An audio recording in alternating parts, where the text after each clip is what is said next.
Faut-il pactiser avec le diable? Bonjour Henri Djaba. Good morning. Merci de passer par le journal de TV5 Monde. Depuis quand êtes-vous sorti de la prison d'Abu Salim en Libye? I left Abu Salim. Quitté la prison d'Abu Salim en septembre 2010, le 3 septembre 2010. Et combien de temps y avez-vous été enfermé?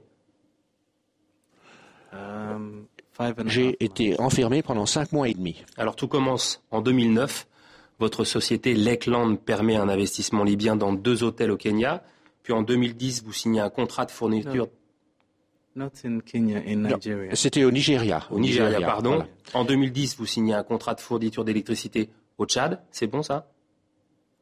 2010, February the 12th. Et juste après, qu'est-ce qui se passe?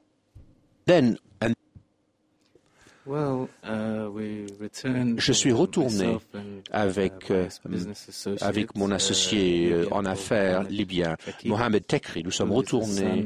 Il est le fils du docteur Ali Tekri, qui est l'ancien président de l'Assemblée générale des Nations Unies. Nous sommes retournés en Libye et les choses ont commencé à se dégrader à ce moment-là. Il voulait subitement avoir 50%, détenir 50% de mon entreprise, qui était inacceptable. Il voulait également avoir une commission, avoir 70% de la commission de la vente des 2 hôtels au Nigeria, les 2 Sheraton à Abuja et à Lagos. Donc, il a décidé de commencer à planifier toutes sortes de brimades. Mais je n'étais pas conscient de ce qu'il faisait à ce moment-là. Je n'avais pas encore compris. Et il m'a donné des assurances que tout allait bien, et il m'a fait croire qu'il n'y avait pas de problème. Et puis, le 31 mars 2010,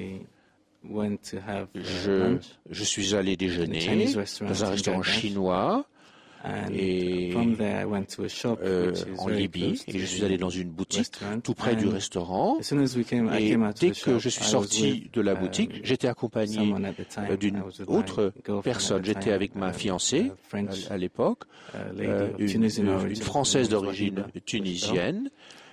Et nous sommes sortis de la boutique et une voiture nous attendait, une Audi bleue, une Audi bleue, et des personnes sont sorties du véhicule, et 4 personnes, et une des personnes que j'ai reconnue d'ailleurs immédiatement, il s'appelle Fatih Salama. Fatih Salama est le secrétaire général du bureau du général Abdallah Mansour, qui est un des proches amis de Kadhafi, du président Kadhafi, et ils nous ont attaqués et ils nous ont entraînés dans la voiture en plein jour, à 4h30 de l'après-midi.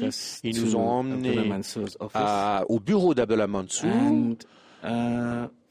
Et de là, ils nous ont séparés. Wahiba, ma fiancée, a été emmenée dans le bureau de Abdallah Mansour. Ils m'ont attaché les mains dans le dos, ils m'ont mis un bandeau autour des yeux et ils m'ont emmené à la prison Abu Salim, où je suis resté détenu arbitrairement pendant 5 mois et demi. Comment s'est passée votre détention?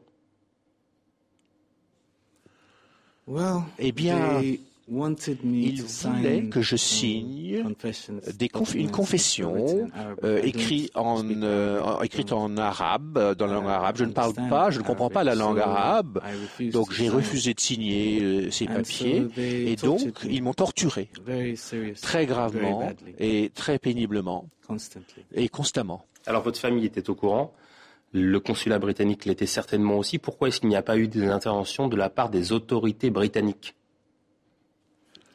C'est une question que je me pose encore. Je me pose encore cette question. J'ai demandé au ministère des Affaires étrangères depuis de rendre des comptes. Je leur ai posé la même question. Il est important que vous compreniez que je ne mets pas en doute,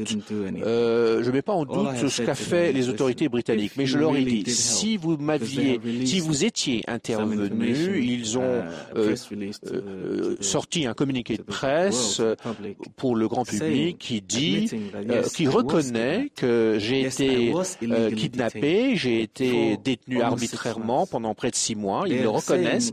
Ils disent que le Premier ministre du Royaume-Uni, le ministre des Affaires étrangères du Royaume-Uni et le ministre en charge du Moyen-Orient et les membres de l'ambassade de Grande-Bretagne à Tripoli en Libye ont fait beaucoup de choses pour m'aider. Alors je me pose la question, je me demande s'ils l'ont vraiment fait. S'ils avaient fait quelque chose, ils pourraient au moins nous fournir des copies des lettres envoyées aux autorités libyennes. Ils devraient être en mesure au moins de donner des transcriptions des conversations téléphoniques avec leurs interlocuteurs pour essayer d'obtenir ma libération. J'ai demandé ces informations, ces preuves depuis mon retour au Royaume-Uni en octobre 2010 et je n'ai rien vu, rien reçu. Donc cela m'amène à me poser des questions. Si vous aidez quelqu'un, vous devrez être la première personne à montrer au monde les preuves. Oui, notre citoyen a été kidnappé, enlevé, et nous avons fait ceci ou cela. Voici les preuves que nous sommes intervenus. Mais au lieu de cela, j'ai reçu des lettres du Foreign Office, du ministère des Affaires étrangères, disant que ce serait dommageable pour les relations internationales avec la Libye s'ils donnent les informations demandées, ce qui ajoute à ma confusion, qui ajoute au traumatisme et à la souffrance et au stress que j'ai subi et la douleur et l'angoisse que je ressens parce que je n'ai rien fait de mal en Libye ni ailleurs dans le monde. Je n'ai jamais été officiellement accusé d'une mis en examen pour quelque chose.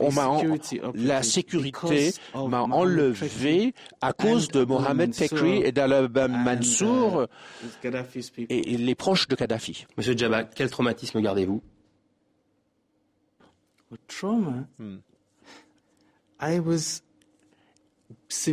En fait, j'ai été battu sévèrement, constamment battu pendant des mois. On m'a battu constamment. Je n'avais pas le droit d'avoir le moindre contact avec le monde extérieur. Je n'ai pas eu accès à l'ambassade du Royaume-Uni. Donc mes droits humains basiques ont été bafoués. Si j'ai même pas été arrêté officiellement, j'ai été enlevé, kidnappé. Et même les pirates de Somalie qui kidnappent des gens, au moins ils prennent contact avec les ambassades, les familles. Ma famille me prenait pour mort. Je suis passé pour un mort parce qu'il n'y avait aucun contact, ni avec ma famille, ni avec les avocats, ni avec l'ambassade de Grande-Bretagne. Et depuis votre sortie, donc, vous êtes passé à la phase judiciaire et vous allez porter plainte. Je crois que vous avez porté plainte contre la Libye, contre 3 ressortissants libyens. Et désormais aussi, il y a une enquête qui est menée par l'ONU. Merci beaucoup, Henri Djaba, d'être passé par le journal de TV5 Monde.